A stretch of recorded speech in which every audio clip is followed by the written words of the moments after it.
Hello, আসসালামু আলাইকুম developers. আশা করি সবাই ভালো আছেন। তো আমি আজকে আপনাদের দেখাবো কিভাবে টাইগার এসএমএস মাধ্যমে আপনারা আপনাদের অ্যাপসগুলো প্রমোশন করতে পারেন। তো আমরা প্রথমে টাইগার এসএমএসটা ইনস্টল করে নিয়েছি। তারপর হচ্ছে আমরা টাইগার এসএমএসটা ওপেন করছি। তো এখান থেকে আমরা হচ্ছে আমাদের নাম্বার লিস্টটা ইম্পোর্ট করে নেব। তো আমরা যেখানে সেভ করেছি সেখান থেকে হচ্ছে ইম্পোর্ট করে নেব। তো আমরা অবশ্যই টেক্সট অথবা সিএসভি ফাইল এখানে ইম্পোর্ট করতে পারবো যদি আমরা ফাইল দিই। তো আমি হচ্ছে আমার টেক্সট ফাইলটা যেখানে রেখেছিলাম আমি হচ্ছে সেখান থেকে আমার টেক্সট ফাইলটা হচ্ছে সিলেক্ট করে নিচ্ছি। এটা হচ্ছে এখানে হচ্ছে আমার টেক্সট ফাইল। তো এখানে আমি কিছু নাম্বার রেখেছি। খুব বেশি নাম্বার না, এখানে হচ্ছে 20টি নাম্বার রেখেছি আমি, যেহেতু আমি আপনাদের জাস্ট একটা ডেমো ভিডিও ক্রিয়েট করেছি। তারপর আমরা হচ্ছে এখান থেকে চেক অল দিয়ে দিব। তাহলে হচ্ছে একটা একটা করে সিলেক্ট করতে হবে না। চেক অল দিয়ে দেওয়ার পর আমাদের নেক্সট কাজ হচ্ছে আমরা কোন এসএমএসটা প্রমোশন করতে চাই, পাঠাতে চাই, সেটা হচ্ছে লিখতে হবে। তো এখানে যেগুলো ছিল এগুলো হচ্ছে আমাদের সব ডিলিট করে দিতে হবে। আমরা হচ্ছে সিলেক্ট অল দিয়ে এখান থেকে হচ্ছে সবগুলো রিমুভ করে দিব। আমরা হচ্ছে আমাদের ভেটেড টেক্সটগুলো এখানে পেস্ট করে করে দেব। তো আপনাদের যদি ভেটেড টেক্সট ভিডিওস থেকে কিছু টেক্সট দেওয়া আছে, সেগুলো হচ্ছে আমরা ইউজ করতে পারি। আর তাছাড়া হচ্ছে আমরা নিজেরাও বানিয়ে করতে পারি, কিন্তু সেক্ষেত্রে হচ্ছে আমাদের ভিডিওস থেকে অবশ্যই সাপোর্টে মেল দিয়ে আমাদের ভেটেড করে নিতে হবে সেই টেক্সটটা। তো আমরা হচ্ছে এখন আমাদের টেক্সট হচ্ছে এখানে পেস্ট করে করে দেব।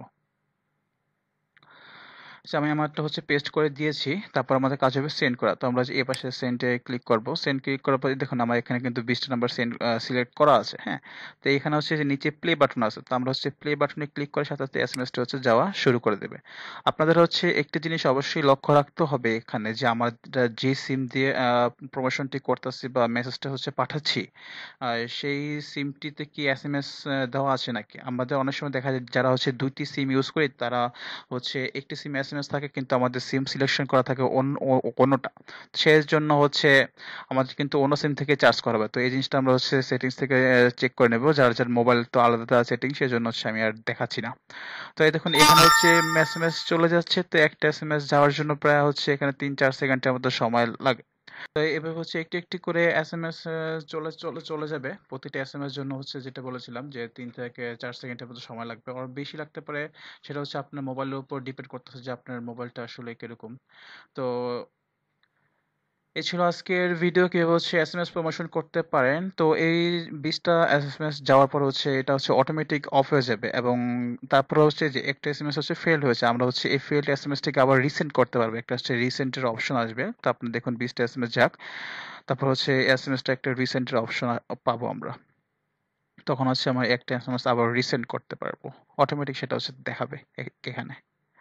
আরেকটি এসএমএস আমাদের বাকি রয়ে গেছে।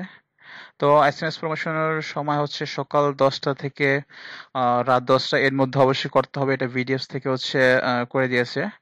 হ্যাঁ জি, দেখুন এখানে হচ্ছে সেন্ডিং কমপ্লিট। আমার হচ্ছে যেই মেসেজটা ফেল হয়েছে সেটা হচ্ছে আমরা আবার রিসেন্ড করতে পারি। একটা এসএমএস ফেল হয়েছে দেখবেন, এখন এখন হচ্ছে সেটা মেসেজ চলে যাবে। এই যে একটা এসএমএস শেষ, আমাদের হচ্ছে আর কোনো রিসেন্টের কোনো মেসেজ নেই। হ্যাঁ, তারপর হচ্ছে আমরা সরাসরি এখান থেকে স্টপ করে দিতে পারি। শেষ, আমার হচ্ছে এসএমএস গুলো চলে গেছে, যে 20টা নাম্বার আমি হচ্ছে লিস্টে করেছিলাম। তো এভাবেই হচ্ছে আমরা আমাদের প্রমোশনটা কি করতে পারি। এখানে একটা সেটিংস অপশন আছে যেটা হচ্ছে আমাদের প্রয়োজন হয় না, তো আমি সেটা দেখাচ্ছি না, সেটা অটোমেটিক সেট করা আছে। তো এই ছিল কিভাবে হচ্ছে আমরা টাইগার এসএমএস এর মাধ্যমে বিডিএফ অ্যাপস গুলো প্রমোশন করতে পারি। তো সবাইকে অসংখ্য ধন্যবাদ আমার পাশে থাকার জন্য। আসসালামু আলাইকুম।